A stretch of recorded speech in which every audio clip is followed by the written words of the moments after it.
キチャンネル。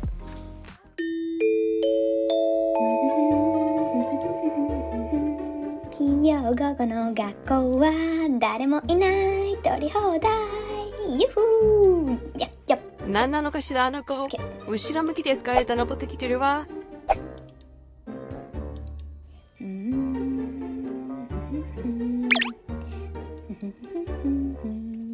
危な。何やってるのかしら。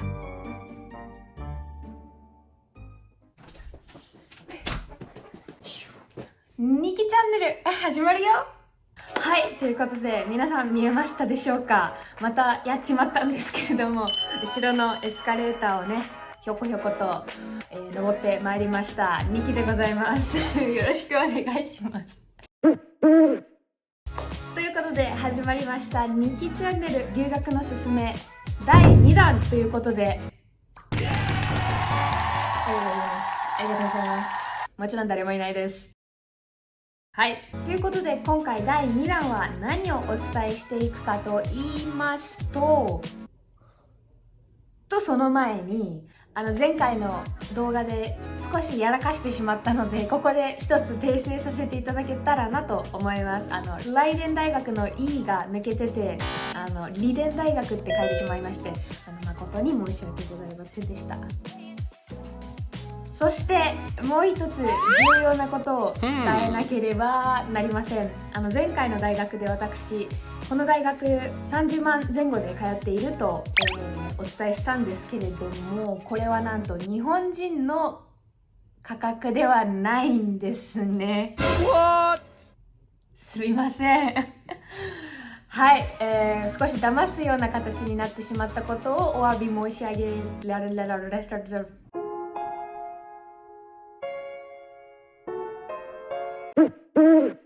私がこの大学に30万円前後で通えているというのは、私がヨーロッパの在住権を持っているからという理由です。EU や EEA と呼ばれる国の中からオランダに来た人たちは勉強するにあたって多少というか結構な割引が当てが割れるということなんです。でもね、まだ動画切らないでまだ動画切らないでね。日本人としてここに通うことに関していろいろ調べてきました。ニキチャンネル。私の場合は2400ユーロ前後で今レートが上がって32万ぐらいになっちゃったのかなになるんですけど、もし日本人としてこの大学に通うとなると9000ユーロかかるんですね。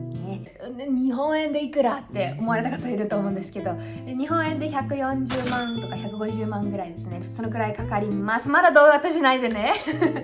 高いなって思われた方いると思うんですけど、これ実はやっぱり日本の私大とかアメリカの大学よりは低かったりするんですね。ちなみにアメリカの大学の年間平均学費は私立大学で38,185ドル、州立大学で州の中に住んでいないと22,698ユーロ、州立大学で州の中に住んでいれば13,308ドル。ユーロって言った私さっき。198ユーロ、185ドル、5ドル、ドルになりますこれだけね、アメリカとかと比べて他と比べても安いとはいうものの、やっぱり生活費とかなんだりかかったりするので、140万で学費って高いよねって思うと思うんですけど、実はこの HU のその9000ユーロなんですけれども、 NL スコラシップっていうのがありまして、奨学金制度ですね。この奨学金制度を利用できるのはインターナショナルスチューデントに加えて EU 圏外から来てる人に対して支給されるものなんですけれども、これにアプライするためにはね、モチベーションレター、どうしてこの大学でもっと勉強していきたいのか、モチベーションを伝える手紙モチベーションレター、そういったものと、この国から来てますっていう証明書を提出すると、初年度のみなんですけれども5000ユーロの支給がもらえるというシステムもあります。そしてこの奨学金支給なので、返さなくていいんですね、この5000ユーロは。なのでやっぱりオランダはインターナショナルスチューデントに対しての制度や補助金っていうのがよく整っているので、少しでも興味を持っていただけたらなと思います。ニキチャンネルまだまだ続くよ。ということで、今回の留学のすすめ第2弾では何をお送りするかと言いますと、なぜ私がこのクリエイティブビジネスというコースを気に入って選んだかということについてお話しできればなと思っております。それでは、Let's go! はい、皆さん、編集中のニキでございます。ちょっとね、アフォゲとか出てるけどね、気にしないでね。前回の動画では私がヨーロッパの中でもなぜオランダを選んだのかという理由について詳しく話しているので、そちらが気になる方はぜひチェックしてみてください。それでは、続きをどうぞ。私がオランダに来て大学をいろいろ見てる中で、この大学に来てカリキュラムはこういう感じで、流れてきますっていうのを説明を受けて、実はある一つのこのシステムを聞いて絶対この大学に入りたいって思ったものがあったんですね。そのシステムはなんと3年目で半年の交換留学と半年のインターンシップが強制であるっていうことなんですね。強制って聞くとって思うと思うんですけれども、これって結構日本ではあんまり見れないことだと思うんですね。3年目はもうほとんどこの大学には通わないで、インターンと交換留学とこう詰め込みみたいな感じで、やっていかなきゃいけないっていうのがなかなかショッキングだと思うんですけれども、これオランダ国内でも結構レアで、さらに私がその当時受けた説明では、その3年目の交換留学ではオランダ人がオランダ人としてこの大学に入ってきたら、その人は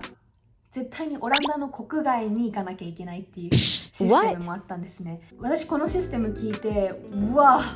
なんて多国籍と思って、すごいこう他の世界を見てこいっていう大学からの圧がすごいなっていうのが思って、インターナショナルでこの大学に来てる人には強制ではないんですけど、オランダ人に対してはまだその当時はそういったルールがあって、今はね金銭的な理由とかおうち事情とかも加味して、オランダ人でも無理して国外に行かなくてもいいけどおすすめするよっていうまだ圧があるっていう、この環境があるっていうか、このシステムがあるっていうことを聞いて、この大学行きたいって思って、なんか上層部のこの国際的な圧、国際的になれっていう圧がめちゃめちゃ好きで入学を決意しました。で、入ってみて今2年目なんですけれども、いろいろマイナーだったりインターンシップに関して結構プレゼンテーションとかクラスがあって、いろいろ説明を受けてる最中なんですけど、私言っちゃう、ドイツに行くことになりました。来年なんですけどね、来年じゃないや、今年の9月からミュンヘン大学に、行けるかもっていうことになっています。まだね、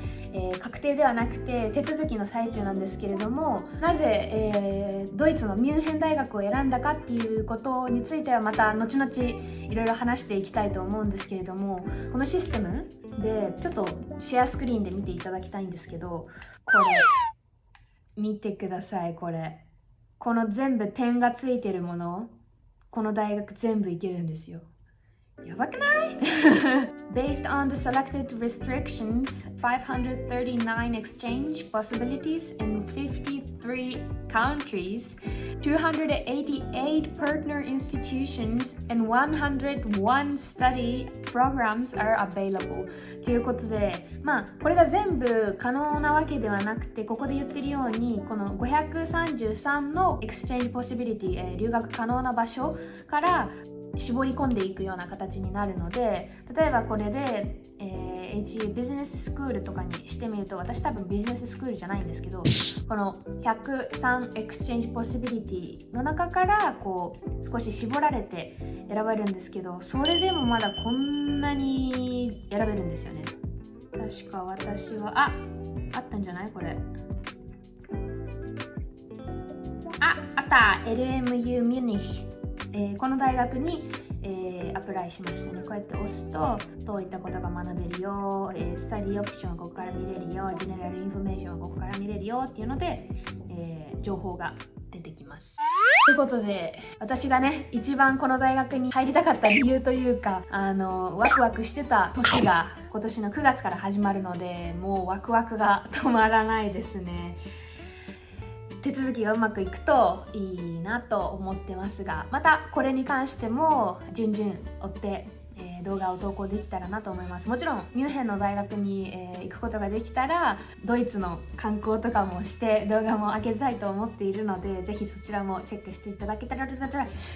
らなと思ってます。すごく自分でいろんなところに足を運べるっていうのもヨーロッパのいいところだと思いますね。簡単に国境が越えられるし、いろんな大学に行けるしっていうのですっごい楽しみ日記チャンネルということで、ここまで見てくださった皆さん誠にありがとうございます。最後に、オランダクイズを出題したいと思います。ドゥルン。